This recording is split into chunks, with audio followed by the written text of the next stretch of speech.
This job is what you make of it, from my understanding. I'm in it to get answers to questions and find out what happened. I just want to know if my brother's okay. And I'm in it just to learn more about the world. I mean, someone's in charge of the Red Guard, I'd imagine. Yeah, the Red King. The Red King? Yeah, That sounds really ominous and foreboding. it is ominous and foreboding. I get on all fours and go, behold a man! Or behold a horse. Sorry, wrong phrase. Do you happen to know anything about the test? What would you say the likelihood of surviving is? Do you want me to be honest, or would you rather me soften the blow? You can go die, but I like you enough. Well, yeah.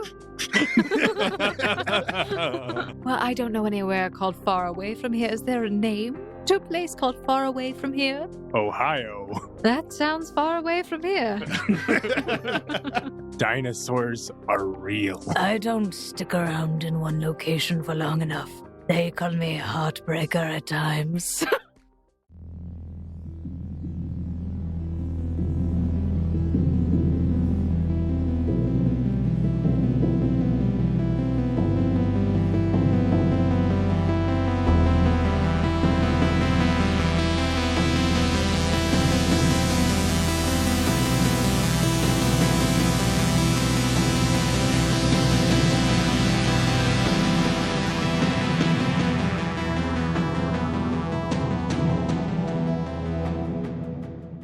Why, hello there, foundlings. Welcome back to another episode of the Gate Chronicles. This is Season 1, Episode 28. I am your game master and host for this episode. My name is Emily, also known as Snow, and I play Snow in the other podcast, Sword Art Online Odd, so you should make sure you go and check that out, even though that is like, you know, the podcast compared to this one, because this one is absolutely fantastic. Give us more love here. All right, let's go around the table and introduce ourselves. Hi, I'm Quentin, the GM of the obviously better podcast, Sword Art Online podcast, because we have significant cliffhangers and you should go check that out. But here I am not a GM. I am but Charles Smoot, 57-year-old biology teacher, born and raised in upstate New York, currently eager to just get this initiation through with. Hi, my name is Jaden, and I play Finavir of Veer, a bard looking to make his stake in the world. Not literal stake, but, you know, trying to become a great merchant and explore the wonderful world that there is. Vampires Beware of Finavir Steak. Hi, I'm Andrew, and I play Alan Taylor, the countryman looking to make the best dang steak in the world. Hi, my name is Zach, and I play Alfred Kenneth Mest, a pharmaceutical engineer learning to use the strange magics of this world as an alchemist. I also have these bombs. So, with 2 days to spare before the initiation trial, the party worked to familiarize themselves with the city of Lamb's Respite. Somehow, Charles Smoot was inducted into a book cult. Finavir discovered becoming a merchant takes far more than collecting and selling different goods. And Alan and Mest learned that holding down a part-time job might require them to take a different title than Seeker. But we'll have to see what they choose to do and where they go next. The first day has passed. You guys have all returned to the wagon and settled down for the evening. Actually, Amali did end up coming back late at night, returning to the wagon himself, kind of climbing in, which you guys just notice he just comes in, climbs into bed, and just basically goes to sleep. When you asked him what it was that he was doing during the day, he simply stated, I had some personal matters to attend to. And then he decided just to go straight to sleep. But the next day comes around, and let's just do really quick, everyone kind of just giving me an idea of what you do during your downtime or what your goal is for this downtime. I wish to find other living arrangements for if we remain in this place longer than the caravan. Same. I'd also like to try to find out a little bit more about the political arrangement of this area and its connections to both Senai and Taija. Yes, thank you. I feel like I need to know what I'm in for if a bunch of Taijan soldiers just, waltzed in and thought that they could take someone without our permission. Would we be protected by the law? Well, I would be going to the marketplace to pick up supplies in anticipation for the initiation quest. I would probably run and get supplies as well, so I'd go with Smoot. If I could also stop by a few the stores with them, that would be nice. But if I have to commit the whole day to just looking for that information, then fine. Aside from looking into alternative lodging, I would like to pick up rations. Okay, so it actually kind of sounds like you all are sort of heading to a similar location to basically gather information and things from the marketplace.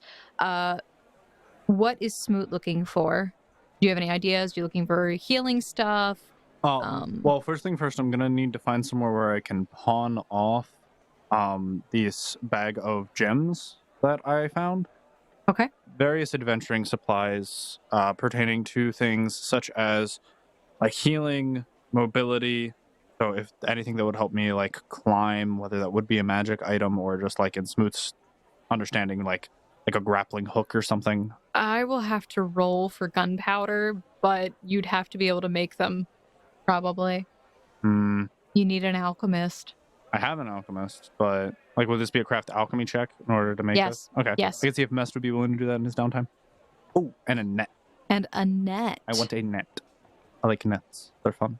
What kind of net? Like net stockings? No. Like the nice sturdy rope net, one that could presumably entangle a medium creature if I could. Okay. Yes, I understand that I do not have proficiency with the net. I will be at said negatives. Yeah. Only -4. It's a -4 with a proficiency deficiency. Mm-hmm.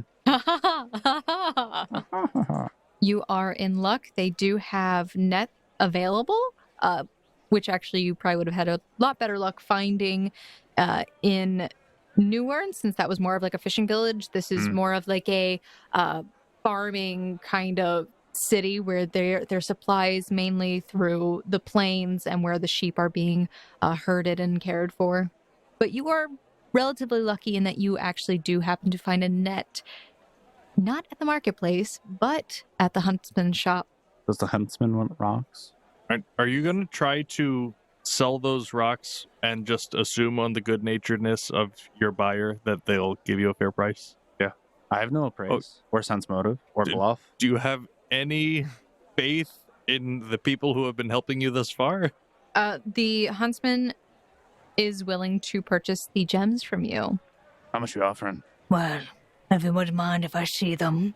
Sure, by all means. And I would toss him the bag. Okay. He opens up the pouch and he pours the gems onto the table, which you see that they are a variety of uncut stone gems. Most of them aren't actually polished, but you can see the one that Hana had sucked on and spit back in the bag has some like slime on it. Nice. And you just kind of see the huntsman just looks kind of grossed out. He picks up the one that has all the saliva on it and like wipes it off on his brush shirt, and then he examines it. I'll give you 100 silver for the lot. Most of them need to be cleaned and polished. Sounds perfectly fine to me. They're just sitting in my bag edgewise, so I'll definitely take the coin. Okay, so he will take the bag of gems from you for 100 silver. And how much for the net?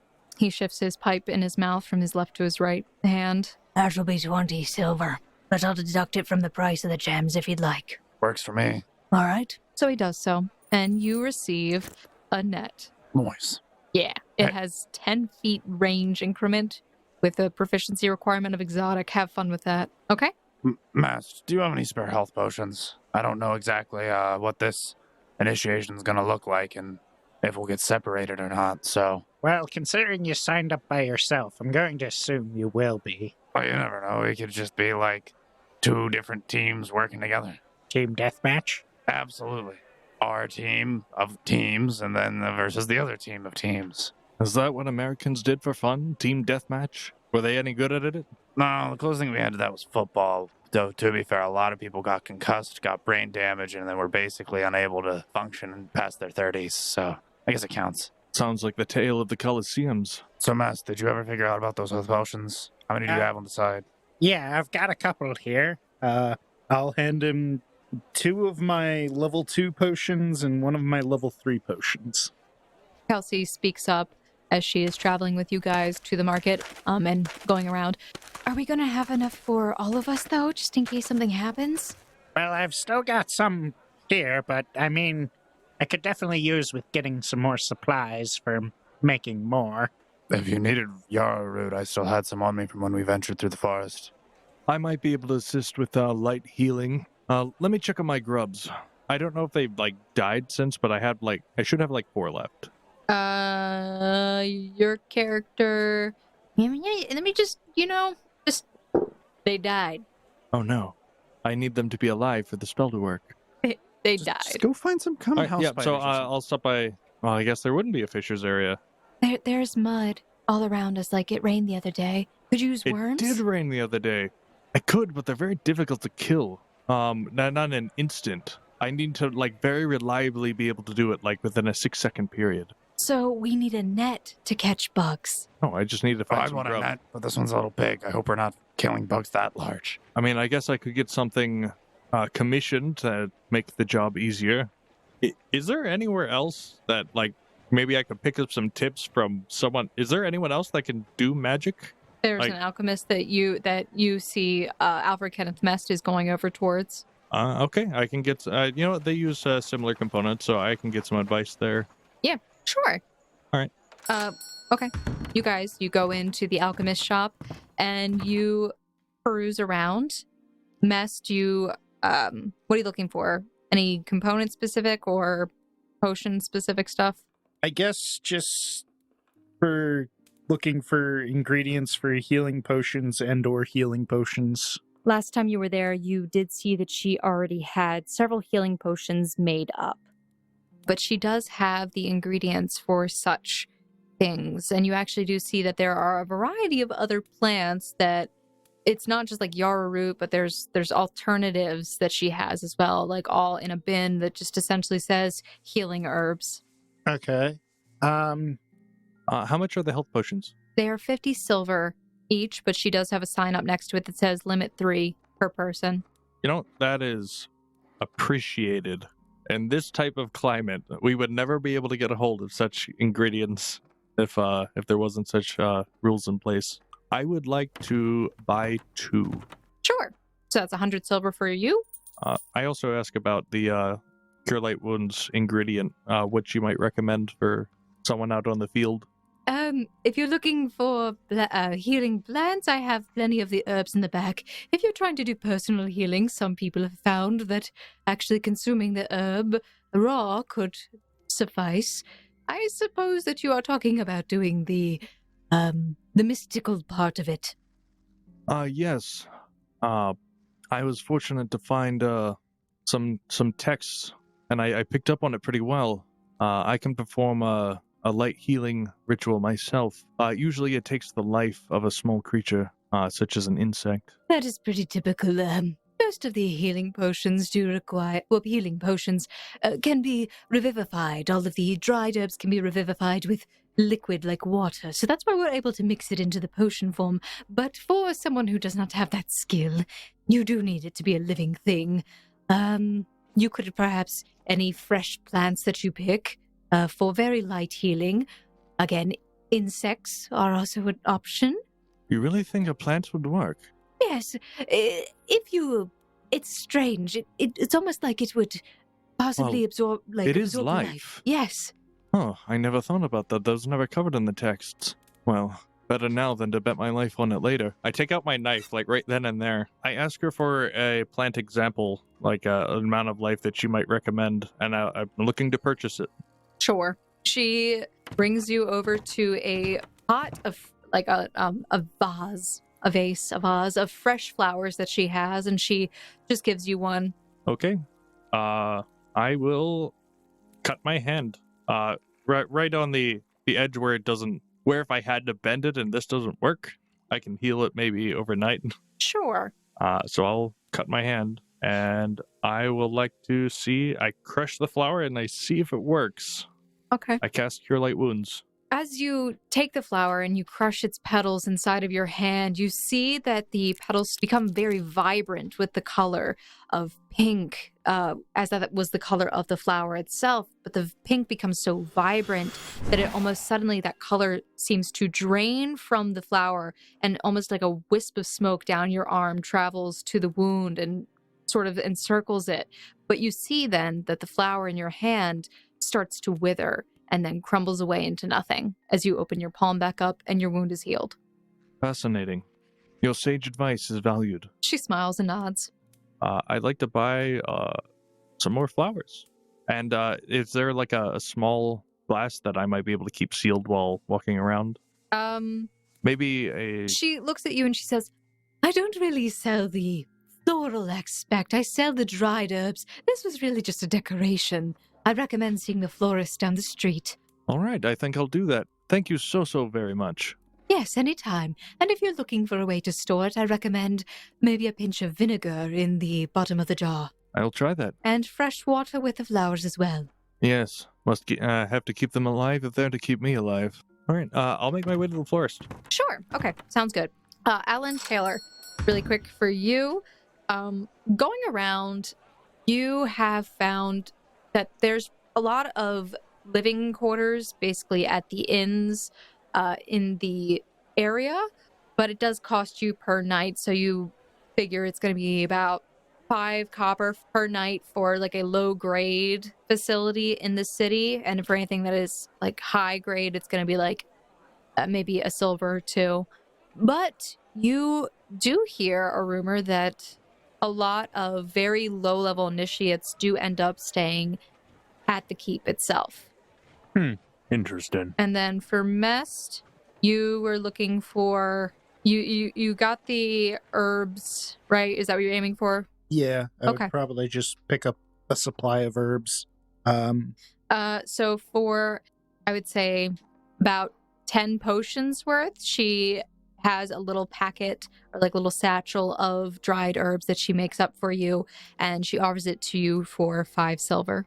Okay, I'll take that. While we're there, looking around the alchemist shop, does it seem as if she has any of her plants potted and like growing in the store? She does not seem to be keeping anything in particular in the front. It looks like a lot of the plants that are out there are decorative and have already been cut and are in different glass vials and little jars around the room. Otherwise, you see plants that are leaves that have been dried and put into little bins. Ma'am, what do you have for under 100 silver?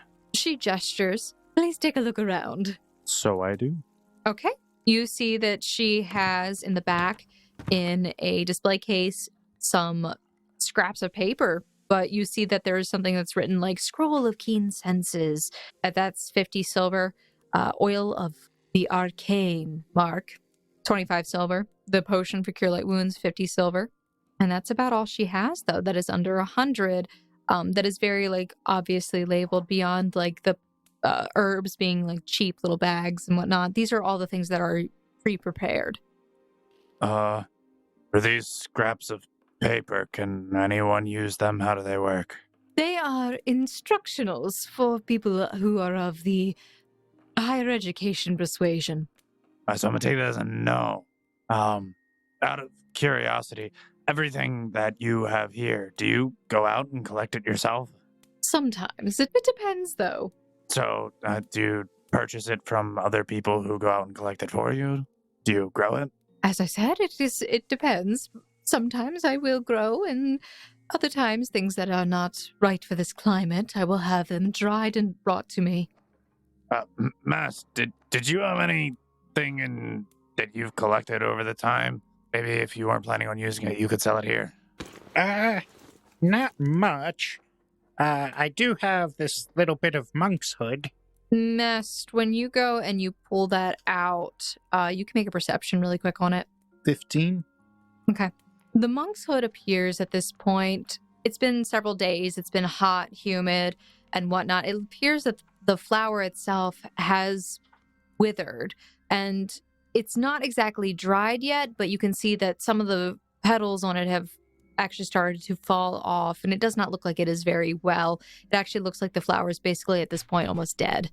It was cut at the neck. I don't think it'll be too useful for much at the moment, though. But Mass, do you have like a pot or anything that you can like transplant things into? Or should you do your own little like windowsill flower garden bed that you can tote around? No, I don't. Probably be a good idea. It might be useful. Maybe we should tag along with Benavir and check out that flower shop. Maybe she has a spare pot or something that we can buy from her. All right. Real quick before I head out, can I actually get 2 of the oils of Arcane Mark? Yes, of course. 50 silver. And she packages it up for you, wraps it in some nice crinkly paper. So I guess we would try and catch up with Benavir and go to the flower shop. Sure. Okay. Alan, at this point of walking around, gathering this information, you are able to see everybody back in the market who have gathered at the flower shop. Hey, everyone, hold up a sec. Let me catch up with y'all. Taylor! I didn't know you were interested in flower shopping. I mean, not particularly, but, I wrapped up what I was doing. May as well group back up with everyone else. You're familiar with agriculture, yes? I am familiar with crops. I'm thinking about starting to grow my own flowers. I ain't much for, show gardening. I mean, Well, I just learned something fascinating. I can use the life of plant life for, my curing of wounds. Makes sense. It's alive. So they would be fighting flowers. What? And you do seem to enjoy a good tussle. I mean, You're gonna make your flowers fight? I've heard of pit fighting and dog fighting. I've never heard of flower fighting. I remember there's this one game on Spacebook where there's plants and you line them up in a row and there's like the tower defense game. Plants versus mommies? Yeah, Plants vs. Mummies. Maybe they're like that, Taylor. You ever played Plants vs. Mummies? I didn't really do too much with computers. Oh, okay. Well then, my kids got me into it. They made me a Spacebook account. Either way, we're going shopping for flowers. I mean, at the very least, as long as you get some good potting soil, maybe add some nitrogen to be a good fertilizing agent, it should work perfectly fine for growing flowers. You got to make sure that you have it in the right amount of sunlight and moisture, but other than that, shouldn't be too bad. Do you have your own garden too? I was biology teacher. I don't think he knows what that means. I literally dedicated my life studying to living organisms and teaching other people about them, which, yes, does include plants. Things like plants, animals, ecology, nature, people. Hello. CC! Okay. You guys ran off so fast, I didn't know where you went. Well, we're just preparing for the big day tomorrow. Right. The big day. Does, Molly say, no yet? I didn't ask him. Does a Molly know yet? Huh. He ran off this morning. Pretty much as soon as you all left, he went out somewhere. Yeah, he gets real personal sometimes. Or keeps to himself. Maybe it's a guy issue. You know, like how girls have girl issues? Maybe it's a guy issue. I think it's more of an Amali issue. I don't really know anyone else that acts like that. I don't imagine that Amali has standard guy issues. He might. You don't know. What are the standard guy issues? He doesn't exactly strike me as emotionally invested. Well, statistically, 1 in 5 men have erectile dysfunction, so, he could be looking for something like Blue Chew. Well, I was going to say incompetence, but I guess that suffices. What? I don't think any of us are... Smoot, you get punched in the arm by Kelsey. Ow, what? Come on. It's statistic. It's just like saying 1 in 4 people in America are obese. What's obese? It means when you're really, really unhealthily overweight. To put it nicely. Like you, Mr. Smoot. Hey, I have been putting on a few pounds, but honestly, a lot of the walking has been good for me. Well, okay, so flowers, and then what? Rations. Rations, good idea. Rations. Do we have rope? We have enough rope, right? I have rope. I have rope. I have 50 feet of rope. I also have a net, Ooh, a net. just in case Taylor gets too uppity. I thought you were going on your own. What does that matter? All the more reason why I need the net, just in case Taylor gets too uppity.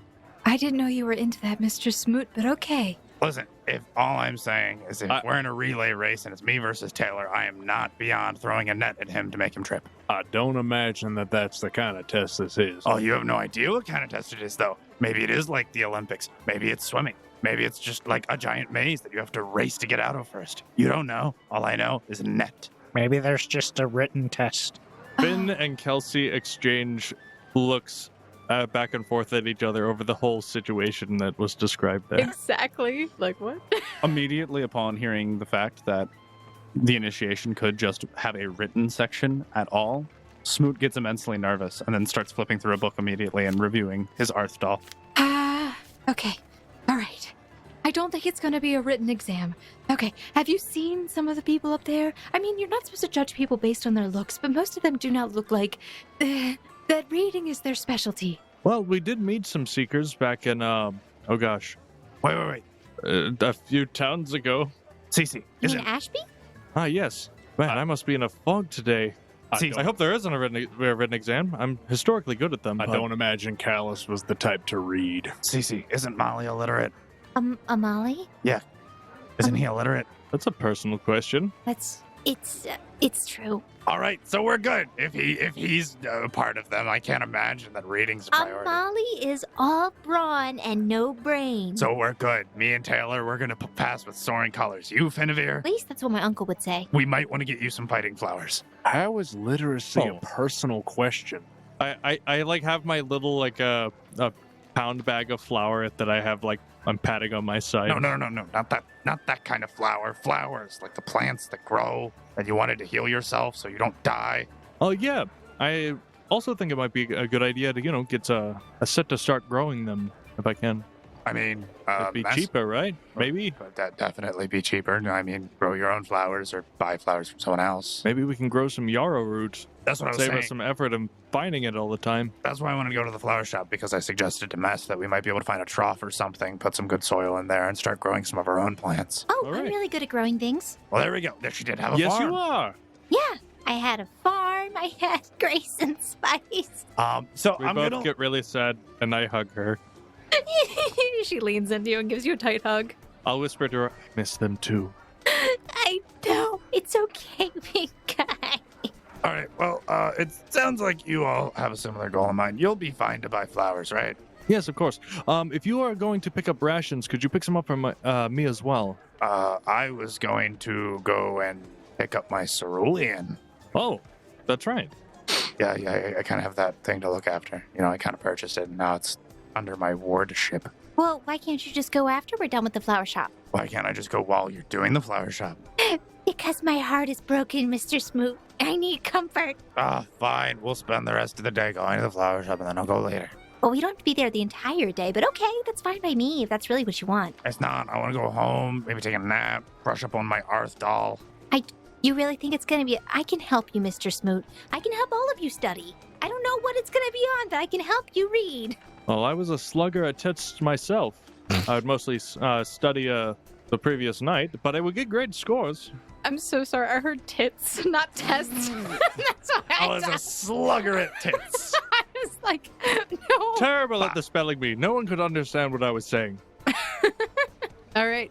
So, Finavir, Smoot, Alan, and Mest, Kelsey, Cece are all over now at the florist. It's the whole gaggle. The whole gaggle, except for David. David is off. He ran off again. He's getting a house. He's getting a house. He's trading a paperclip, all that stuff. I expect him to be a baron by the time we are done with our secret initiation. The man's gonna end up owning the town. Oh my gosh. Oh, so I own you guys now. That's cool. So I'm the leader of the seeker base, and you are now seekers. Congratulations. Anyway, you guys make it to the florist shop. You see that there are a variety of flowers. It is an open awning sort of setup. There is a table with flowers that are like angled, so you can see these little like nice jars containing these cuttings of flowers. And you do see that there's actually some like actual tree, what are those, saplings in like the wraps and all that stuff. And you see that behind the backmost wooden table, there is a little old lady who is humming along, and she is messing around with some flowers, making a very beautiful bouquet. I have one question. Is there corn? Okay. I have a second question. I perception check. I am looking. Is there ficus? There is no corn because this is a flower shop. Not there might be corn in the market. Who knows? You didn't look for that yet. There are ficuses Why? because ficus is a joke. Can I say something to the gardener? Sure. Florist. Yes. You wouldn't happen to have any purple amaryllis, would you? Oh, hello, darling. It is nice to have you here. Amaryllis, you said? Yes, my mother was quite fond of them. Oh, well, I may have some for you here. Give me one moment. If you would be so kind, thank you. She shimmies off really quickly. Scurries off, not shimmies. She does not shimmy off. She shimmies off. She scurries off, and then she appears to be running around through some of her flowers until she comes back with a bowl full of these amaryllis flowers. Of course we have them. I found them over here. They are very fond of the sun. They're gorgeous. I'll take them. How much? For a cutting of flowers, it is approximately 10 copper. Oh, For about 5 of them. So it's 2 per. all right. Might you have some seeds for them, though I might grow them myself. I'm also looking to get, perhaps a sill pot? You know, something I can keep up on the window. She nods and turns back around and puts down the pot of the amaryllis, and then she comes back. I don't have the seeds. They are not in the seeding season. Unfortunately, they were all used up for that. But we do, however, have plenty of these pots. I'd like to purchase a sill pot, All right. some potting soil. I'd like to get some of the amaryllis transplanted. I'll get, we'll say 20 of them. These are cuttings of the flowers. Oh, they're cuttings. However, your character could make a knowledge nature check. Yeah, 19. Your character assumes that it's probably possible that you could get seed from the flowers themselves, even though they're just the cuttings. You might be able to work with it enough. With some help from somebody, you could possibly get the seeds. All right, I think it's worth the attempt. In that case, I'll get like 10, and then I'll get some seeds, whatever she recommends that would grow quickly. Okay. All right. So yeah, she'll give you a seed of something that the season hasn't passed yet for it, so she has some in stock for a yellow flowering plant. And for the sill pot, it is 5 copper per pot. So what would be 2 silver? Yeah. All right. And then was Mest going to get some of the pots as well? Sure, I'll get 2 of them. Okay. They are 5 copper a pot, so that is 1 silver. And as you guys finish up with this purchase, you actually can all make a perception check. 21 for Finn. 1! Oh, wait. 3! I'm sorry. 11. 23 for Charles Smoot. Okay, so everybody but Alan Taylor, who is oblivious to what's going on around him. He's too busy looking for corn. Yeah, you're literally like, is there corn here? Where's that American crop? All right. The rest of you hear the sound of footsteps approaching very quickly, but it does not sound like it is multiple. It is just a set of footsteps. And you hear a familiar voice, and you turn, and you see Amali. And he approaces up towards Cece, and he says, There you are. All right, come with me. I've found a place for you to stay. What? Huh? Why? I have some things I have to finish up before the cold season starts. And since most of our funds were left behind in Ashby, I'm going to have to acquire more. So we'll be staying in Lamb's Respite for a while then. Yeah. So I found someone who can look after you. Look after me? Why not the rest of them? Why can't they look after me? Mr. Smoot! I'm with the little lady on this one. We're already here. We're gonna be here. Who'd you find, anyways? I think he thinks we're gonna die. Well, that's rather pessimistic of him. Maybe he could die. It's all possible. Guinevere. Cece just looks at you with wide eyes. What? Listen, as Cece's family, I feel that we are entitled to approving whatever guardian you selected to make sure that it is suitable for her well-being. Whoa. That is a step over a lot. Like, Listen, she said we're family. I gotta make sure she's taken care of. If we're going somewhere and you're going somewhere, I don't know who this gentleman is. Besides, why would I need anyone to look after me? I'm old enough to take care of myself. because you have no money or experience. And he gestures to all of you as he says that. I have exactly 50 silver. And that's my fault. Not about the silver. I'm talking about her lack of experience and money right now. But So what does that matter? We could always get a part-time job, hatting down the fort. You guys see Amali smile as he crosses his arms, something you don't really see him do very often, Guinevere, so this is like, whoa. I don't think you'll mind once you meet him. Why, who is it? Him? Like I said, come with me. I don't care if the rest of you follow. Like, this is I, really just for her, but yeah. I'm with Smoot on this one. I mean, Yeah. I'm just interested in the fella. Interesting All right. people are interesting people. Smoot would definitely also follow Amali. Intrigued by the individual that Amali finds trustworthy enough to leave Cece with. This should be interesting. It's his dad. Probably not, but you'll find It's out. his neighbor from when he was 12. His high school bully. It's David. It's David, and David has a house already. It's somehow Leomore again. Amali starts to walk away, and he grabs hold of Cece's arm, pulling her along, even though she's like, ugh, I don't want to. but she goes along after some fighting anyway. So I'm assuming who's following after? All of you, I'm assuming. Oh, wait, Sounds like all of us. Yeah. Yeah, we're way too invested in this. We must know. Okay. There should be closure. There should be. We need to know where to go if we ever want to come back and visit. Absolutely. This is someone Amali trusts. That means if he's willing to board up family, we're family. Yeah, also, by what measuring stick is he using, and how far do we fall short? Absolutely. Probably Can I pretty pay far. him to stay in his house and have him cook me dinner? We're all having this conversation about, comparables. In the background, Yep. yeah, no. And Molly's just like, Guys, seriously, it's not. You all are messed up in the head, you know that?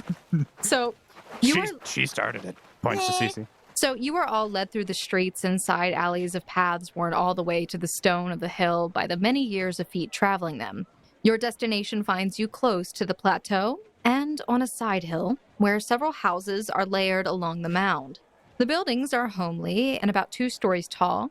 They do not seem very large, as if designed for couples and small families. The building that you approach is at the very end of the row with a moss-covered stone base and wooden planks making up the siding. It does not appear that the outside of the home is very well tended to. All right, this is the place. What, you wanted to stay in this dump? It's. Okay. Yes, it does not look good on the outside. It probably doesn't look good on the inside, but I trust this person. I mean, at least So- it won't get raided by bandits. I mean, hey, it certainly is homely. You are just full of judgment. I am also full of the judgment. Hey, it could use a woman's touch, Cece. It could give you something to do. I already had to do this with the last place in Ashby. I don't want to do it again. Unless I can get Grayson's place back. That's the only way I would do this. Fine. You can have your sheep and your goat back, okay? That's a tall order, Molly. This is a legally binding agreement. He looks at you and leers. We'll have to go all the way back to Ashby to get him. I will Gibbs the both of them simultaneously. Good. They get gibbed on the back of their head. Hey, he promised it, not me. Amali walks up to the door and he knocks on it. And after a moment, you hear as the latch inside unlatches, the door swings open slowly. And at the door, you see the man that you saw at the tavern the previous day, who had just left with that bottle in his hand, if anybody remembers that character. Oh, no, I remember. The drunk guy? This man's a prolific drunkard. He was barely able to keep his own weight about him the other night. I will Gibbs him harder. As you guys are all starting to complain, all of a sudden you just hear the words, Uncle John! At least she knows him. and Cece runs up and basically jump tackles the man, but he's still standing. And you see that as she does, his coat that he is wearing kind of splays back, and you see that on the left side there is no arm there at all. And he appears somewhat disheveled right now, like he's got the 5 o'clock shadow, almost like he recently woke up as well, and appears a little bit tired and possibly a bit hungover. Oh, my dear Cece, it's nice to see you. And he gives her a really big hug, and he looks back up. So you actually brought her to me then? Well, it's been some time. 10 years, right? Yep, 10 years. That's a long time. Anyway, so who's the crowd? Hey, you're the guy from the bar. You did make it home all right. You sounded like Kronk. Hey. Patrick Barbutin. Hey, how's You it going? You made it home from the bar. Nice. That's pretty impressive. Bar for Cusco. Cusco's bar. Hey, nice walk.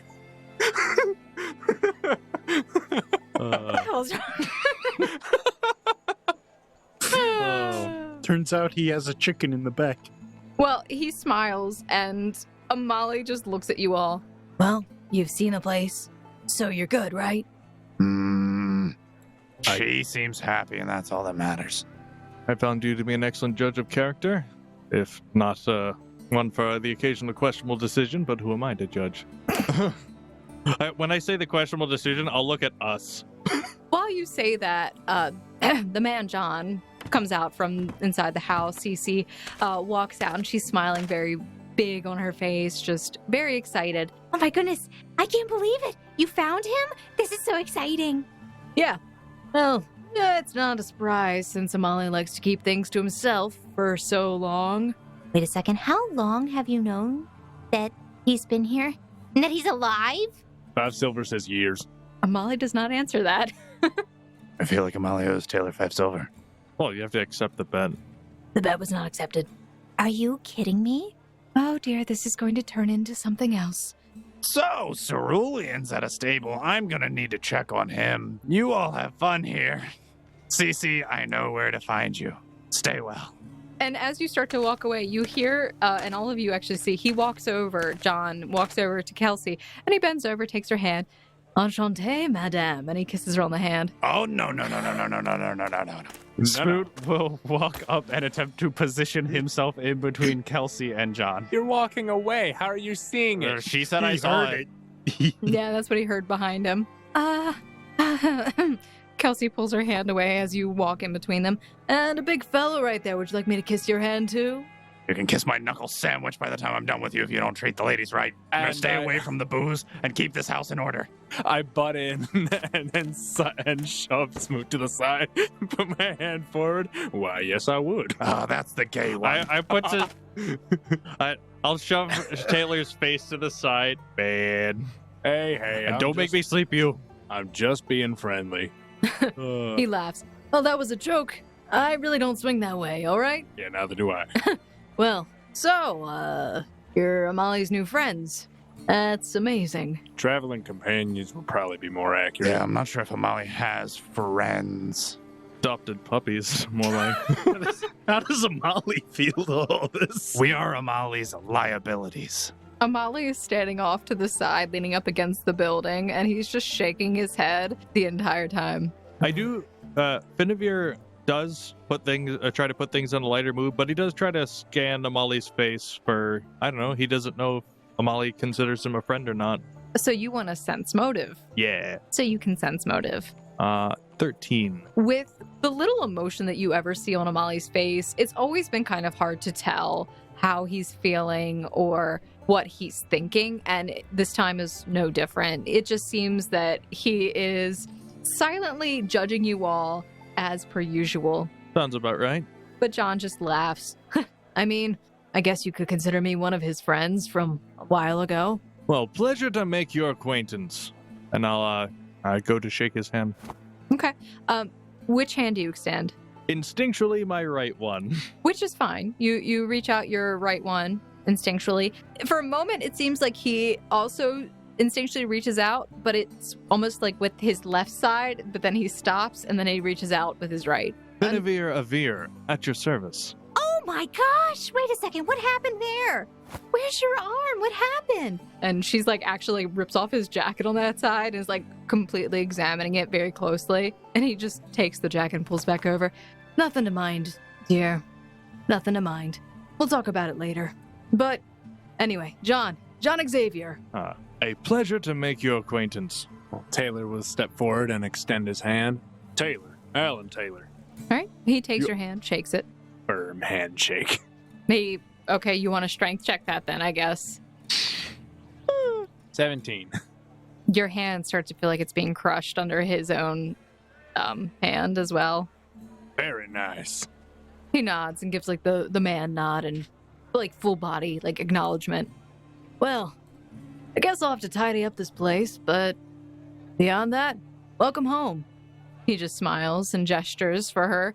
Oh, I'll see you guys later, right? Of course. Yeah, later. Later. Maybe tomorrow. Who knows? Yeah, tomorrow. Later then. Tomorrow. Yeah. We'll be around. I'm sure we'll run into one another. Amali's just looking back and forth, questioning what's going on. All right. What? Is there something you're not telling me? Yeah, me and Kelsey need to get out of here because I don't trust her around that guy. And I point towards John, who made moves in on her. Wait, why don't... Oh, okay, so you don't trust him. I thought you were saying No, you no, don't no. trust me. I trust you fully. I trust you to kick him in the nards if he made any more moves on you. But for now, I'm going to be a physical buffer. I mean, it wasn't that bad, but okay. Would you calm down, Smoot? I want to try to take Amali's, I guess, wrist or close or tug at him to follow me. Okay. So you walk over. Are you trying to sneakily do that? Not obviously, so yeah. I'm not trying to be obvious. So it'd be more like a stealth. To sneak off. Sleight of hand, then stealth. Sleight of hand, go.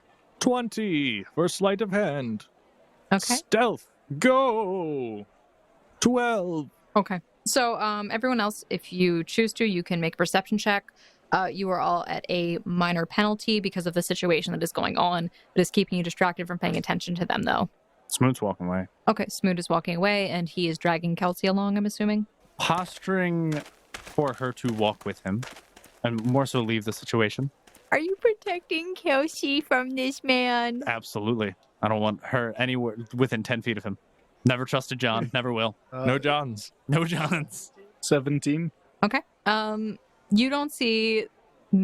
You only see that Amali and Finavir seem to be walking off towards the side of the building together. I don't care. Yep, and you don't care. Can I roll stealth to follow after them? Sure. I'm probably falling on my face. 11. I mean, you are in relative plain view of everybody as well. Well, it was more to avoid them noticing me. Yeah, I mean, they are going off on their own. So then that means they need to make a perception as well, if you're going to be checking around. Oh, I was yeah, totally consumed in my thought for how this conversation's going to go. Okay, perfect. So are you being careful of anyone listening in? Like you're checking? The only one I'm really paying attention to try to make sure that they're not overhearing me is basically John or CC, but mostly CC. Okay. So I will go extra distance if I need to. Okay, then go ahead and make a perception. 23. You notice that Alfred Kenneth Mest is trying to slowly inch his way towards you guys, moving closer as you move further away. That's fine. Okay. If he wants to join in, he's welcome to. Okay. You are a little bit of a distance away from him right now, so he has a maybe 10-second distance from you. Okay. What is it? Is All everything right. okay? Well, that's why we need to talk. To make sure it stays that way. I have a profound respect for your judgment. At the same time, I admittingly enable CC whenever possible. You've probably picked up on that already. Oh, yeah. It's When not I a bad thing. You say that, but I remember being in Taba. I was taken care of well, but I had no room to grow, no way to gain experience, and I felt trapped. I see myself in CC, which is why I do these things. You're concerned about her lack of experience and your inability to give her that in the time that you have, as hard as you work. This may be an opportunity. You now have people that you can trust, at least to some extent. I've done my very best to earn it. I haven't been looking forward to this part of the conversation, because I always am afraid to disappoint you, even in some accidental way. We went to go sign up for the Seeker initiation yesterday. And you signed her up. Yes, I did. Or she signed herself up and I didn't stop her. I'm not going to hide anything from you, Amali. I would hate to do that, so I'm going to be clear and honest every step of the way. In that, I hope that I've gained enough of your trust. I'm going to ask you, you've been through this, and I've heard other people talk about this initiation. How dangerous is it really? If I take her in there, assuming that it's something that you're even willing to consider, how much danger would I be putting her in? He looks down at the ground and seems to scuff the dirt with his foot for a second before answering. Before you answer, I'd like you to remember, each and every one of us are willing to and have already put our lives on the line for her safety, and would do so again in a heartbeat. I owe everything to you for giving me the chance to go into the world and to learn and to gain experience and explore. I would have never got that without the chance that you've given me. And in turn, I'll give everything that I have to respect that. So. All right, can I answer now? Yeah. Okay, all right. First off, take a breath, Finn, it's fine. There Thank you go. I already had a feeling that she was trying to do something like that. I mean, she's been asking me for years to be able to go on missions with me, and that's not a good idea.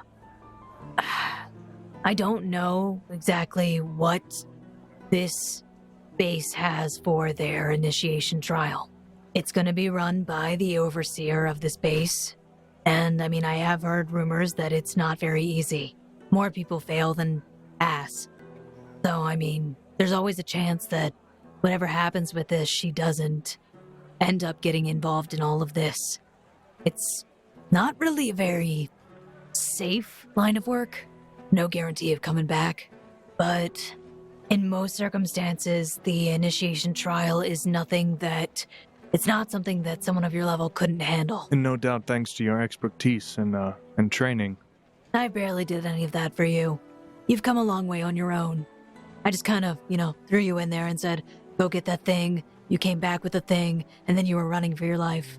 I did do that thing, and I came back with the thing. And we did a lot of running for our life. I do that a lot. I've gotten better at it. That's pretty much what the job is. Get the thing, run. Get the thing, run. Don't die. Get the thing, run. All right. I think we can do this. And I think it'll be good for us. I think it will be good for her. I do feel bad that I didn't prepare her properly, and that's my fault. Besides, I might be going back to Ashby temporarily to retrieve some of the things that we left there.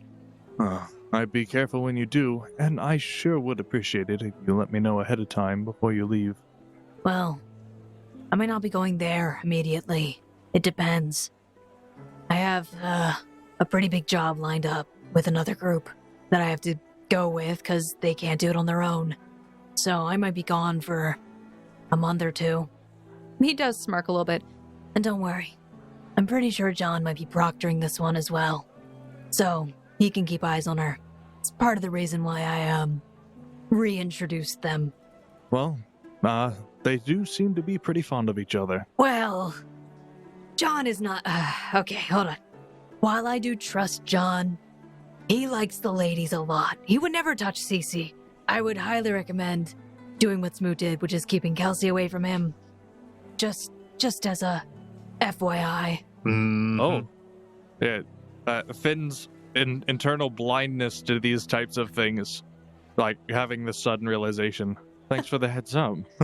Well, to be fair, I haven't really been around him for a very long time. Well, if you've realized that in such a short amount of time, then... Well, no. He and I worked for the same guy 10 years ago. So we've worked together. And that's where I've learned a lot of the stuff about him. He could have changed, but from what I remember, it wasn't exactly the best for other females being around him. I see. Well, if we're going to be here for a while, we may get a place of our own, and if we get one nice enough, do you think maybe she might want to stay with us, or if that's something you'd allow? That's something... There's another aspect to this, and I am doing my best not to pry into your affairs. Ask the questions that you don't want to answer, and I'm sure you have your own reasons. We seem to be getting closer to Senna, which would mean that those... Mean Senai? Oh, Senai. Oh, where's my mind today? It's okay. I understand. All the names are really weird.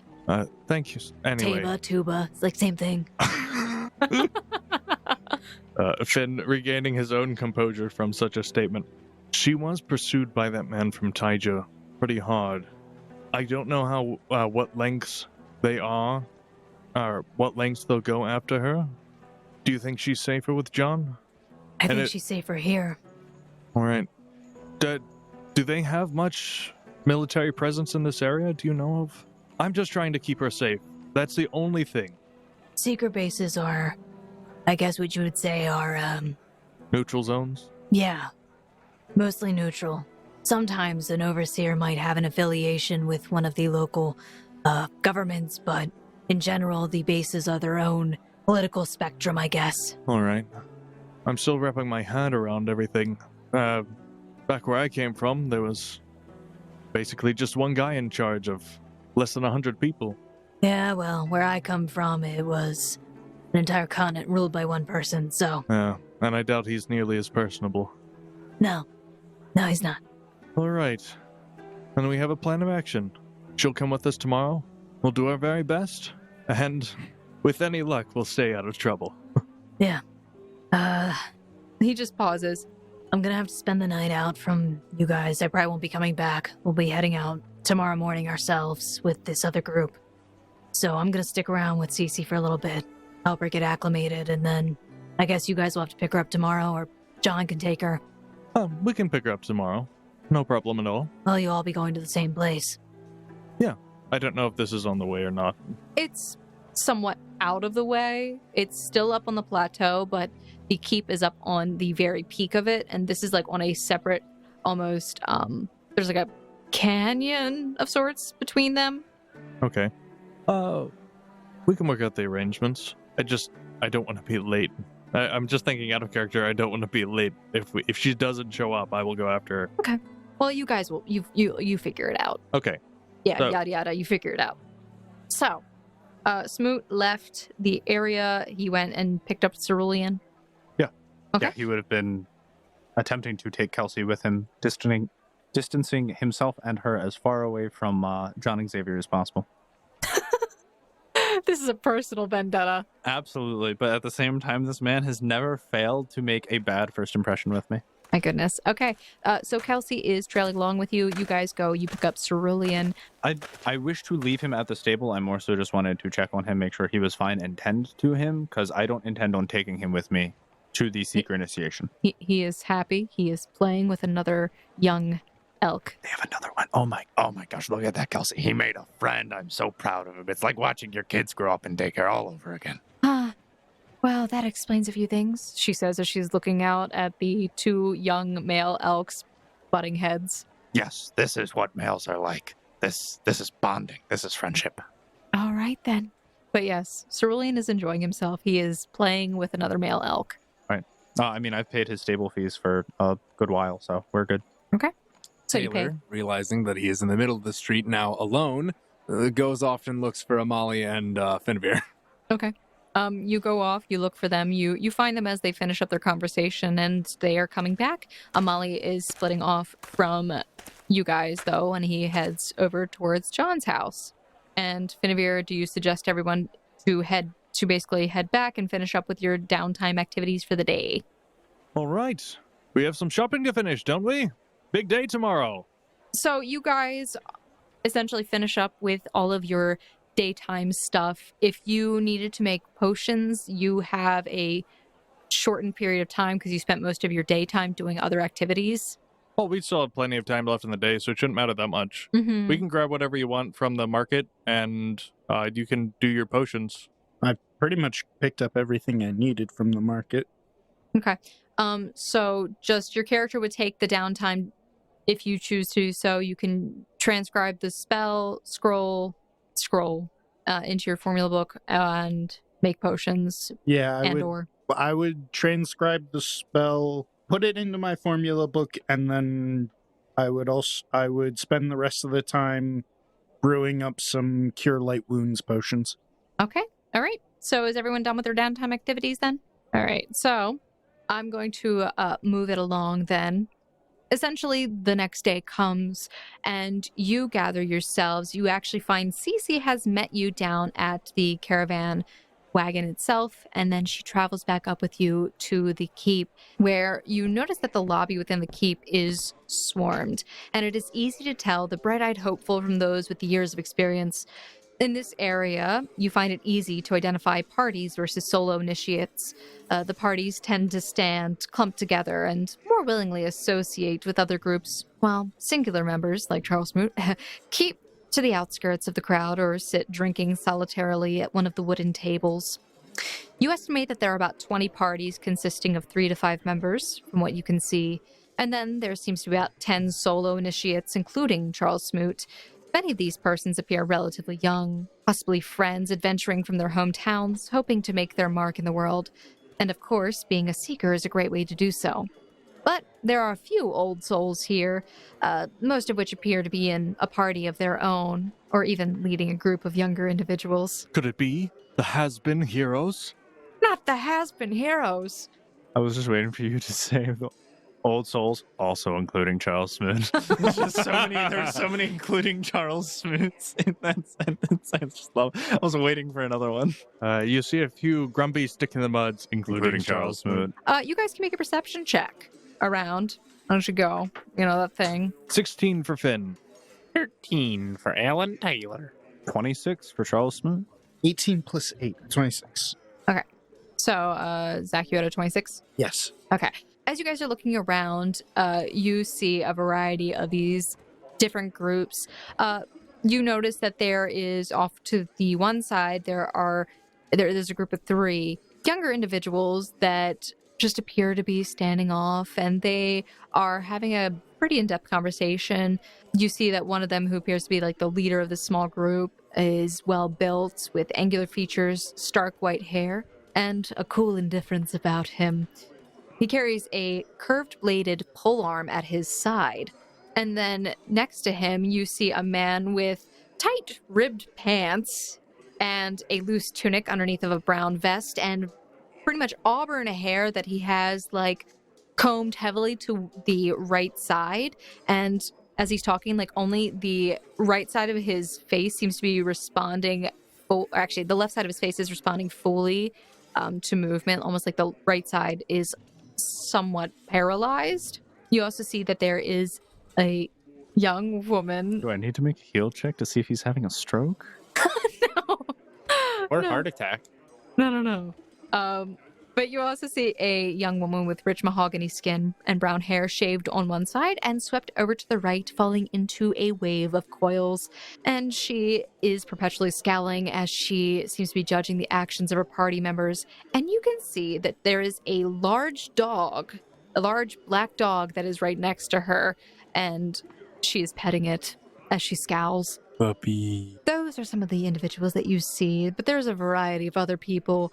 There's even a very tall man who appears to be of some sort of Asian descent, with black hair, amber eyes, wearing leather armor, and carrying nunchaku.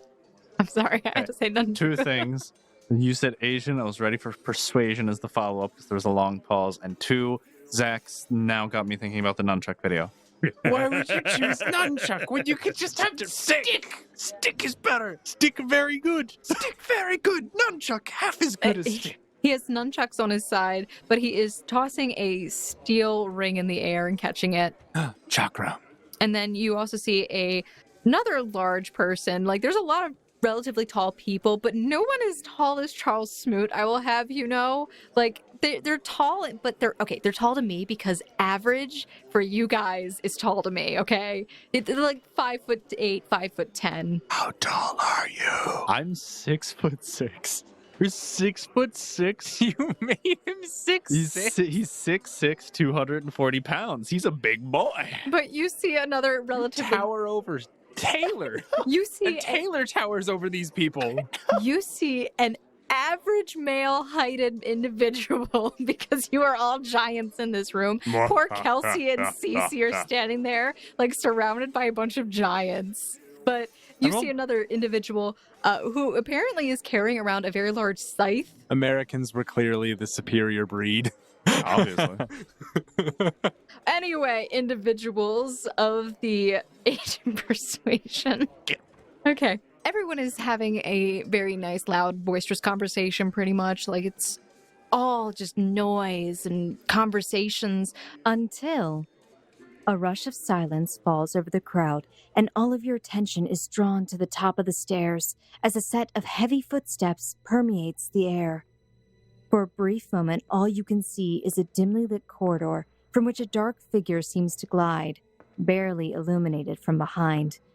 It isn't until the figure emerges from it that you see an abnormally tall woman wearing a dark cape and collared military-styled uniform underneath. Her stature looms over you from the central wooden platform. You see that she has light blonde hair loosely tied behind her head, angular features, and on one side dangles 2 black feathers. The air seems to thicken with tension as her cold blue eyes scan the crowd, her head unmoving. An eternity seems to pass in silence until she smiles and speaks. It seems we have guests. I suppose you're here for the initiation? Chills run down Taylor's spine as the only thing that he can think is, Madame Warrensburg. I was also thinking, but I was like, we should hook this person up with Warrensburg. They just give off the same aura. You see as a wicked smile spreads across your face, and you definitely feel that chill crawling up your spine. I am Lord Eden, guardian of this base. And you? Are nothing. Yet you wish to be a part of this guild. To be a seeker is to sacrifice everything for the sake of knowledge. And as she says that, she begins to walk down the stairs and continues to speak, the crowd parting to make way for her. You notice that many of the people in the room stare in awe at her height. For most of the people in this room, she stands about 2 feet taller than the rest, even dwarfing Charles Smoot at 6'6". I do not care what your reasons are to join the guild. I only care if you pass the trial. And of course, if your resolve is weak, then you will either fail or die. This is my only warning to you. If you feel fear or uncertainty, rest assured, it will only get worse once the trial truly begins. And as she continues to walk, getting closer to your group, she stops for a moment. Her eyes quickly flick to your direction, and she turns to face you. She bends strangely from her shoulders with what you could describe as snake-like flexibility. Her torso seems to move around to each of you. Charles Smoot and Alan Taylor, go ahead and roll a perception check. 17. 25 for Charles Smoot. Okay. You both, as Lord Eden approaches, you notice something shift beside you. Your attention now drawn to it, you realize that Kelsey is next to you, grasping both of her hands tightly, her nails digging into her skin until small streaks of red appear, her face ridden with a mixture of emotions, fear, worry, and determination. But you see that Kelsey's gaze continues to be fixated on Eden. At least, you thought it was. But following the trail of her eyes, you realize she isn't looking at Eden at all, but rather past her, as if something unseen were there. And if you think me a monster, far more terrifying things wait ahead. Now, for those of you not prepared for death, leave now. I will not waste the guild's resources on weaklings. Seemingly satisfied with the reaction from the crowd as gasps and shock are audible, she pulls herself upright once again, moving back so smoothly it's alarming. And almost as if on cue, several groups begin to back out towards the entrance, many trying to go unnoticed. Her words seem to hang in the air, and in your mind, you have a creeping sensation of danger and uncertainty lurking. Eden waits a moment longer as the last of the fearful abandon the hall before continuing. For those of you foolish enough to stay, come with me. Do you guys stay? Absolutely. Yeah. Oh, we go with her. So, you, along with the rest of the initiates, are led to a door next to the reception desk. Eden seems to pull out some sort of badge, which she inserts into a slot on the wall nearby. A recessed pattern lights up a brilliant green, and the double doors swing open, and you are guided inside.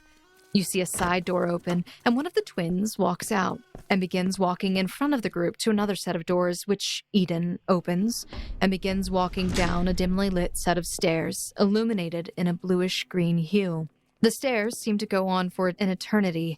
At least 10 minutes pass, until finally, the narrow passage surrounding the stairs opens up on the left, and you see a perception check in your future. 19 for Charles Smoot. 18 for Taylor.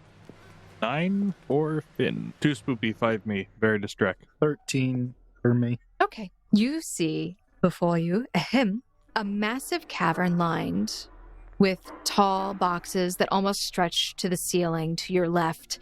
Strange glows emanate from within these boxes, but you can't tell exactly what they are.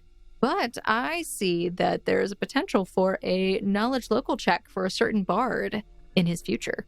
All right. Bard powers, do not fail me now. Oh no. 9. You have no idea where this place is or what it could be leading you to. But as you finally reach the bottom of the stairs, which at some point shifted from wood to a dark stone, you see a long wooden desk currently lined with smaller versions of the black boxes, as well as other small trinkets, potentially disassembled relics. And behind that desk, you see several rows of tables with people in white jackets sitting with tools of varying sizes, seeming to study the objects at their tables. You all file in behind Eden as she approaches the larger desk and speaks. Musa, the gate, She says languidly. Suddenly, you see a dark-skinned man's head pop up over the counter from behind one of the boxes. He's wearing large black goggles that obscure most of his face, and another strange contraption on top of his head, which seems to have varying sizes of round glass attached to metal arms.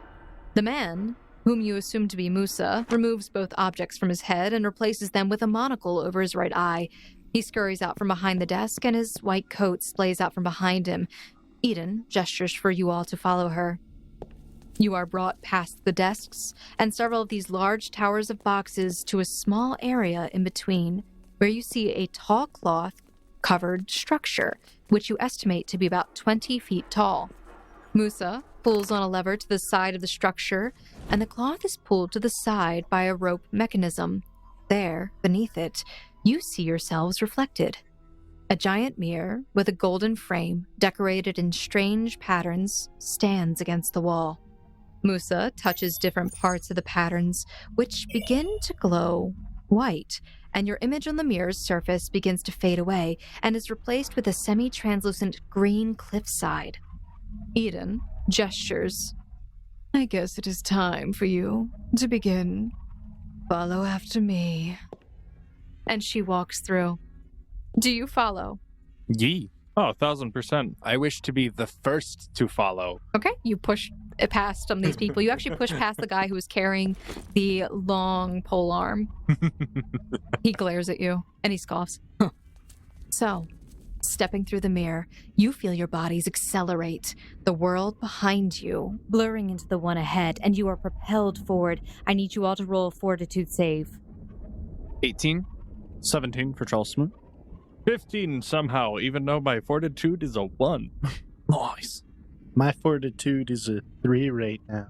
I got an 8. Ooh, okay. As you step through, Finevere and Alfred Kenneth Mest, specifically as you guys come out, along with a variety of other individuals in this posse of people, you feel yourselves, almost as you step out, get sickened for 2 rounds. But, strangely enough, as you step out into this strange environment, you find yourselves and your movements reversed. Up is down, left is right, arm is leg, head is butt. It's very strange. We've passed parlor trick magic, that's for sure. Oh! And you are also blinded. I just forgot. For 2 rounds. Step out of the mirror. Oh, it's like being 15 shots down on the scrambler at the state fair. Yes, well, for Charles Smoot and Alan Taylor, you both step out. This is a very sudden shock to your body. You've never felt anything quite like it. Although, somehow you're able to shake off this terrible sensation after stepping through. But, after a moment, you hear the voice of Eden. You'll get used to the reverse in time. Once you find yourselves able to move again, we can get started. It only takes a matter of seconds for your bodies to return to their normal functioning, and you can finally take in your surroundings. You find yourselves standing atop a cliffside. Before you is a vast, verdant valley. Low-growing plants, flowers, and bushes cover the landscape on the nearby hills. Your ears are filled with strange calls of creatures unfamiliar to you. And behind you, you see a large, crumbling dais, atop which stands another mirror. Your gaze pans around the area, trying to take it all in, when you suddenly realize there's no sky. In fact, you see stone walls engulfing you. This is a giant cavern, even larger than the one you just left. Suddenly, Eden's voice breaks through the confusion and whispering of the group. Shall we begin? And that is where we're going to end it off on today's episode of the Gate Chronicles. Woo! Oh, I'm so pumped full of memes right now. I wish I was at my computer. All right. So thank you, Foundlings, for listening to this week's episode of the Gate Chronicles. I just wanted to give a real quick shout out to Michael Ghelfi and Will Savino with Music D20 for providing some of the music and ambiance that we have in today's episode. So please make sure you guys go and check them out because they are amazing people and make great pieces that we can use in our podcast. And in addition to that, guys, if you've been enjoying the show, please make sure that you leave us a rating and a review in whatever podcast listening app that you are using, and make sure that you share us with your friends, your family, on Twitter, on Instagram. I don't know how you do all these things, on TikTok. Hey, we are on TikTok. Speaking of these things called social media, make sure you are following us on our social media accounts on Twitter and Instagram at RollFound, and actually on TikTok. I think it's Missing Role Player Found, but I'll have to double check. All right, listen, it might be Missing Role Player Found or it might be Roll Found. I'll have to double check, okay? All right, I promise. And also, guys, make sure that you join us on our Discord. That link is in the description below, where you can chat with us, hang out, and also meet other foundlings who are like yourselves, fans of this podcast, because who doesn't need more family? Listen to what Cece says, okay? All right. And last but not least, guys, if you want to support the podcast, then you can do so in one of several ways. Number one, share it with a friend, family member, like I talked about earlier. Number two, go to our store on missingroleplayerfound.com. That's missing, ROLL, playerfound.com, and go to our merchandise store where you can get hats, t-shirts, stickers, and more. Or you can go to our Patreon, where that link is in the description below, or you can go to bit.ly/support MRPF, and you can donate to us monthly and get access to early releases of episodes, special bonus episodes, maybe a special bonus thing in the future for a series. Who knows? So, guys, yeah. That's it from me. So I hope you enjoyed this week's episode and continue to journey along with us in the Gate Chronicles. We will see you next week. Bye. Bye. Bye, guys.